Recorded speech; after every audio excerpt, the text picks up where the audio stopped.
Donnie and Dolly. The team is supported by ableauctions.ca. Closing your business? We can help. It's Thursday, and all of our guests today are brought to you by the Vancouver Giants. Tomorrow, the Giants take on Victoria at the LEC. It's Friday night. Puck drop is at 7 p.m. Visit vancouvergiants.com/tickets for ticket details. Just waiting on John Shannon here. And while we do that, we'll talk about our title sponsor. And we're talking about Jeremy Dodd and Company. Yeah. Able Auctions. Saturday, January 27th. I know you're excited about this, Rick. Able Auctions will sell the contents of 2 closed hot tub and patio stores. 20 brand new jacuzzi hot tubs. Best of the business. Over $500,000 of hot tub chemicals. Hot tub chemicals? Be careful with those. What do you mean? They put the chemicals in there? No, they just have them around. You just look at them. Yeah. Okay. From what I know, I don't. You own a hot tub, don't you? No, you can't. I know nothing about. I had one of those jets in the tub once. What do you call those jets? You were arrested for that, were you? Over $500,000 of hot tub chemicals and supplies, patio furniture, barbecues, pizza ovens, umbrellas, fire pits, and patio heaters.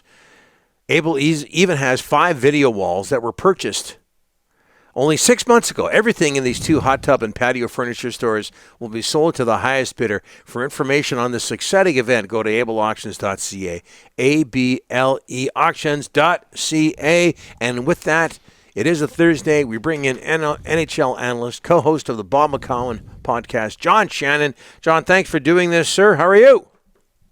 I'm great, boys. How are you? I need a fire pit, so I need a new fire pit. So that's good. I'm going to go on the website. Well, we'll see what Jeremy can do for you. John, the Oilers host Chicago tonight, and you work Oilers games. They're looking for a club record 15th straight win.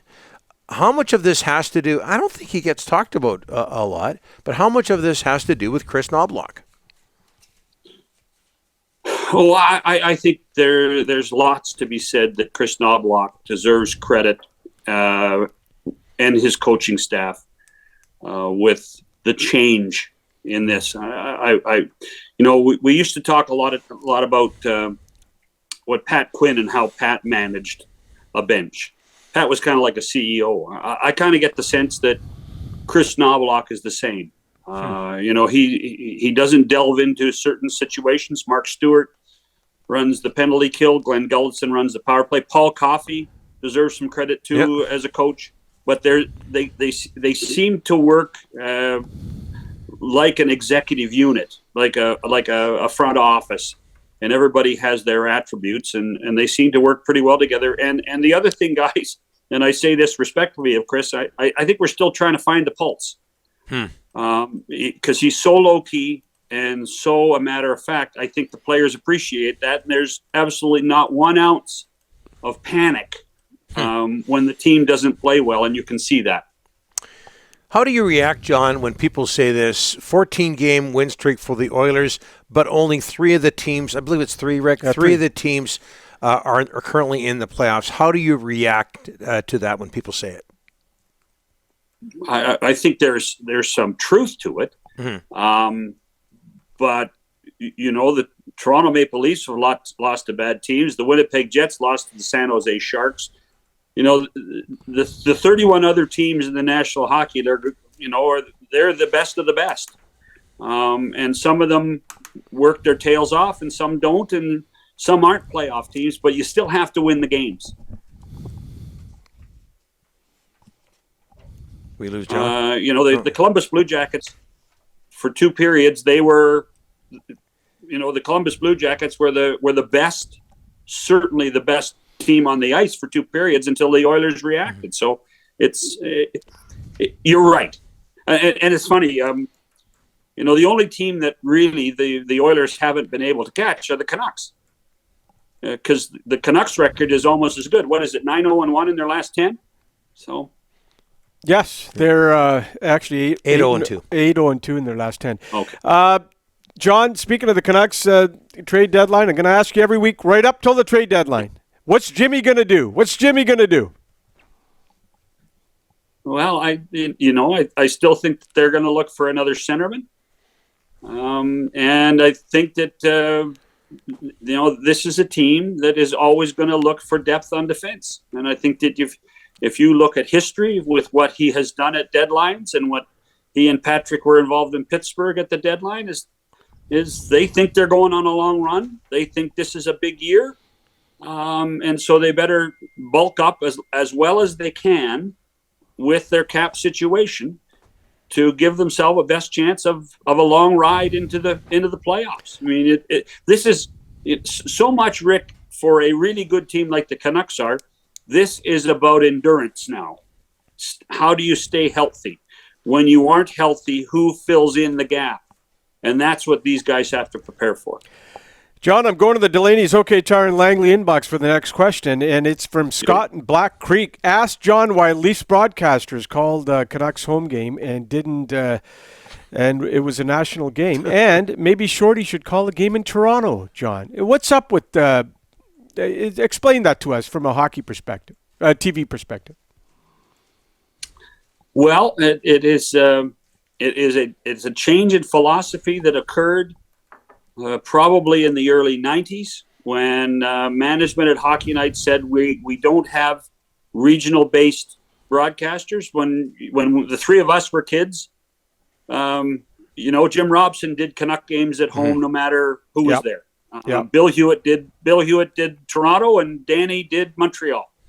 So in the early 90s, they changed the philosophy to what I would describe as very much more a U.S. style, was that we have our number one crew, and they go where the prime time biggest game is. And that philosophy has basically been carried through to 2024. So that's Cuthbert and Simpson. They're the number one crew. And so they get the Saturday night at 4:00 Pacific time game. 2018 World Junior team, John. 5 members of that squad have been directed to report to police in London, Ontario, facing charges of sexual assault. John, is guilty, not guilty? We're going to find about that in the days to come, in the weeks and months to come. But is there anything Hockey Canada can do, and maybe the word chaperone comes to mind, to make sure this sort of thing doesn't happen again? Well, if they don't, we've got a real problem. Mm-hmm. There has to be life lessons, learning lessons through all of this ordeal. How to manage teenagers in very public settings, particularly when, and this is all of us. We've done an amazing. I don't know if it's a disservice, but we have an issue. We've put these guys on such pedestals, Donnie. Mm-hmm. We make them heroes. At times they feel that they're invulnerable.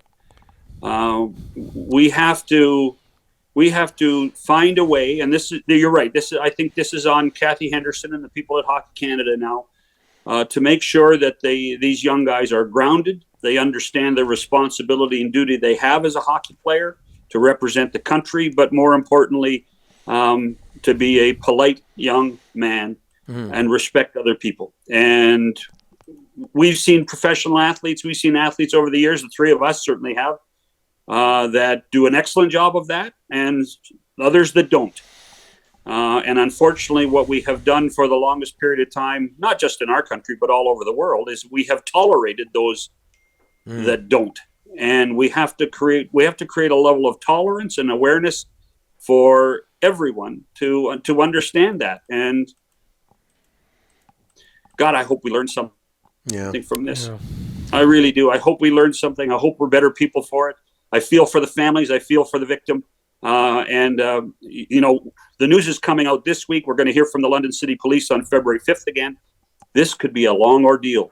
This could be a long ordeal before we have any closure, if we ever get closure. John, thanks for this. We'll talk to you next week. Well said. Cheers, boys.